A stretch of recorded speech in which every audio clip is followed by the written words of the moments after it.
Hi guys, I'm back to read some more of Wonder. We are more than halfway through. I hope you are loving this book as much as I am. I'm excited to watch the movie again after I finish the book. August's house. It was already the middle of January and we still hadn't even chosen what science fair project we were going to work on. I guess I kept putting it off because I just didn't want to do it. Finally, August was like, "Dude, we have to do this." So we went to his house after school. I was really nervous because I didn't know if August had ever told his parents about what we now called the Halloween incident. Turns out the dad wasn't even home and the mom was out running errands. I'm pretty sure from the 2 seconds I'd spent talking to her that Augie had never mentioned a thing about it. She was super cool and friendly towards me. When I first walked into August's room, I was like, "Whoa, Augie, you have a serious Star Wars addiction." He had ledges full of Star Wars miniatures and a huge The Empire Strikes Back poster on his wall. "I know, right?" he laughed. He sat down on a rolling chair next to his desk, and I plopped down on a beanbag chair in the corner. That's when his dog waddled into the room right up to me. "He was on your holiday card," I said, letting the dog sniff my hand. He corrected me. "Daisy, you can pet her. She doesn't bite." When I started petting her, she basically just rolled over onto her back. "She wants you to rub her tummy," said August. "Okay, this is the cutest dog I've ever seen," I said, rubbing her stomach. "I know, right? She's the best dog in the world. Aren't you, girlie?" As soon as she heard Augie's voice say that, the dog started wagging her tail and went over to him. "Who's my little girlie? Who's my little girlie?" August was saying as she licked him all over the face. "I wish I had a dog," I said. "My parents think our apartments are too small." I started looking around at the stuff in his room while he turned on the computer. "Hey, you've got an Xbox 360? Can we play?"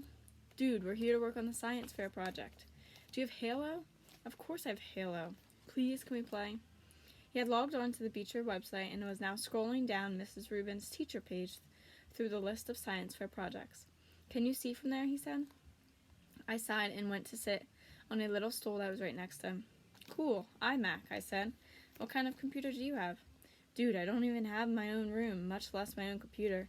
My parents have this ancient Dell that's practically dead." "Okay, how about this one?" he said, turning the screen in my direction so I would look. I made a quick scan of the screen and my eyes literally started blurring. Making a sun clock," he said. "That sounds kind of cool." I leaned back. "Can't we just make a volcano?" "Everyone makes volcanoes." "Duh, because it's easy," I said, petting Daisy again. "What about how to make crystal spikes out of Epsom salt?" "Sounds boring," I answered. "So why'd you call her Daisy?" He didn't look up from the screen. "My sister named her. I wanted to call her Darth. Actually, technically speaking, her full name is Darth Daisy, but we never really called her that."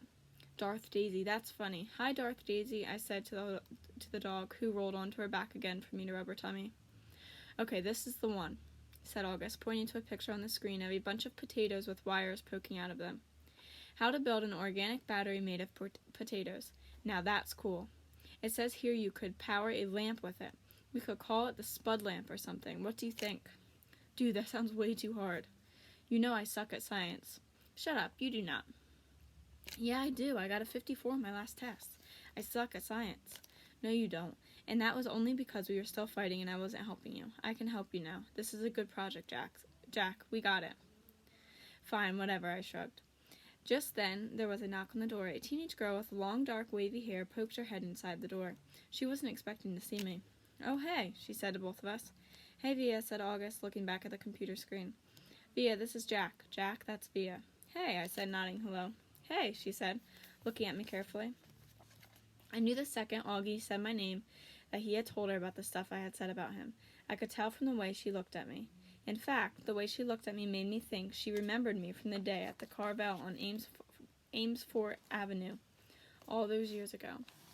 "Augie, I have a friend I want you to meet, okay?" she said. "He's coming over in a few minutes." "Is he your new boyfriend?" August teased. Via kicked the bottom of his chair. "Just be nice," she said, and left the room.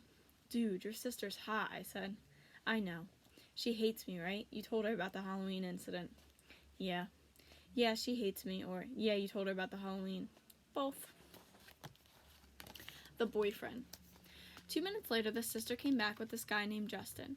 Seemed like a cool enough dude. Longish hair, little round glasses. He was carrying a big, long, shiny silver case that ended in a sharp point on one end. Justin, this is my little brother August, said Via, and that's Jack. Hey guys, said Justin, shaking our hands. He seemed a little nervous. I guess maybe it was because he was meeting August for the first time. Sometimes I forget what a shock it is the first time you meet him. Cool room. Are you Via's boyfriend? Augie asked mischievously, and his sister pulled his cap down over his face. What's in your case? I said. A machine gun? Ha, answered the boyfriend. That's funny. No, it's a fiddle. Justin's a fiddler, said Via. He's in a Zydeco band. What the heck is a Zydeco band? Said Augie, looking at me. It's a type of music, said Justin. Like Creole music. What's Creole? I said. You should tell people that's a machine gun, said Augie. Nobody would ever mess with you. Ha, I guess you're right, Justin said, nodding and tucking his hair behind his ears. Creole's the kind of music they play in Louisiana, he said to me. Are you from Louisiana? I asked. No, he answered, putting up his glasses. I'm from Brooklyn. I don't know why this made me want to laugh. Come on, Justin, said Via, pulling him by the hand. Let's go hang out in my room. Okay, see you guys later. Bye, he said. Bye. As soon as they left the room, Augie looked at me smiling. I'm from Brooklyn, I said, and we both started laughing hysterically. Part 5. Justin. We're moving into the next part of the book that's going to be told from Justin's point of view. Olivia's brother. The first time I met Olivia's brother, I have to admit I'm totally taken by surprise. I shouldn't be, of course. Olivia told me about his syndrome, has even described what he looks like, but she's also talked to me about all of his surgeries over the years. So I guess I assumed he'd be more normal looking by now. Like when a kid is born with a cleft lip and has plastic surgery to fix it, sometimes you can't even tell, except for the little scar above the lip. I guess I thought her brother would have some scars here and there, but not this. I definitely wasn't expecting to see this little kid in a baseball cap who's sitting in front of me right now. Actually, there are two kids sitting in front of me. One is a totally normal-looking kid with curly blonde hair named Jack. The other is Augie. I like to think I'm able to hide my surprise. I hope I do. Surprise is one of those emotions that can be hard to fake, though. Whether you're trying to look surprised when you're not, or trying not look surprised when you are. I shake his hand. I shake the other kid's hand. Don't want to focus on his face. Cool room, I say. Are you Via's boyfriend? He asks. I think he's smiling. Olivia pushes down his baseball cap. Is that a machine gun? The blonde kid asks. Like I haven't heard that one before. And we talk about the Zydeco for a bit. And then Via's taking my hand and leading me out of the room. As soon as we close the door behind us, we hear them laughing. I'm from Brooklyn, one of them sings. Olivia rolls her eyes as she smiles. Let's go hang in my room, she says. We've been dating for 2 months now. I knew from the moment I saw her, the minute she sat down at our table in the cafeteria, that I liked her. I couldn't keep my eyes off her, really beautiful. With olive skin and the bluest eyes I've ever seen in my life, at first she acted like she only wanted to be friends. I think she kind of gives that off that vibe without even meaning to. Stay back, don't even bother. She doesn't flirt like some other girls do. She looks you right in the eye when she talks to you, like she's daring you. So I just kept looking her right in the eye too, like I was daring her right back. And then I asked her out, and she said yes, which rocked. She's an awesome girl, and I love hanging out with her. She didn't tell me about August until our 3rd date. I think she used the phrase, a craniofacial abnormality, to describe his face. Or maybe it was craniofacial anomaly. I know the one word she didn't use was deformed, though, because the word would have registered with me. So what did you think? She asked me nervously the second we're inside a room. Are you shocked? No, I lie. She smiles and looks away. You're shocked. I'm not, I assure her. He's just like what you said he'd be. She nods and plops down on her bed. Kind of cute how she still has a lot of stuffed animals on her bed. She takes one of them, a polar bear, without thinking, and puts it in her lap. I sit down on the rolling chair by her desk. Her room is immaculate. When I was little, she says, there were lots of kids who never came back for a second play date. I mean, lots of kids. I even had friends who wouldn't come to my birthday parties because he would be there. They never actually told me this, but it would get back to me. Some people just don't know how to deal with Augie, you know? I nod. It's not even like they know they're being mean, she adds. They were just scared. I mean, let's face it, his face is a little scary, right? I guess, I answer. But you're okay with it? She asked me sweetly. You're not too freaked out or scared? I'm not freaked out or scared, I smile. She nods and looks at the polar bear on her lap. I can't tell whether she believes me or not, but then she gives the polar bear a kiss on the nose and tosses it to me with a little smile. I think that means she believes me, or at least that she wants to. Valentine's Day. I give Olivia a heart necklace for Valentine's Day, and she gives me a messenger bag she's made out of old floppy disks. Very cool. How she makes things like that. Earrings out of pieces of circuit boards, dresses out of t-shirts, bags out of old jeans. She's so creative. I can tell her she should be an artist someday, but she wants to be a scientist. She wants to find cures for people like her brother, I guess. We make plans for me to finally meet her parents. A Mexican restaurant on Amesworth Avenue near her house on Saturday night. All day long I'm nervous about it, and when I get nervous my tics come out. I mean, my tics are always there, but they're not like they used to be when I was little. Nothing but a few hard blinks now, the occasional head pull, but when I'm stressed they get worse, and I'm definitely stressing about meeting her folks. They're waiting inside when I get to the restaurant. The dad gets up and shakes my hand, and the mom gives me a hug. I give Augie a hello fist pump and kiss Olivia on the cheek before I sit down. It's so nice to meet you, Justin. We've heard so much about you. Her parents couldn't be nicer. Put me at ease right away. The waiter brings over the menus, and I notice his expression the moment he lays eyes on August. But I pretend not to notice. I guess we're all pretending not to notice things tonight. The waiter, my tics, the way August crushes the tortilla chips on the table and spoons the crumbs into his mouth. I look at Olivia, and she smiles at me. She knows she sees the waiter's face. She sees my tics. Olivia is a girl who sees everything. We spend the entire dinner talking and laughing. Olivia's parents ask me about my music, how I got into the fiddle and stuff like that. And I tell them about how I used to play classical violin, but I got into Appalachian folk music. And then the Zydeco.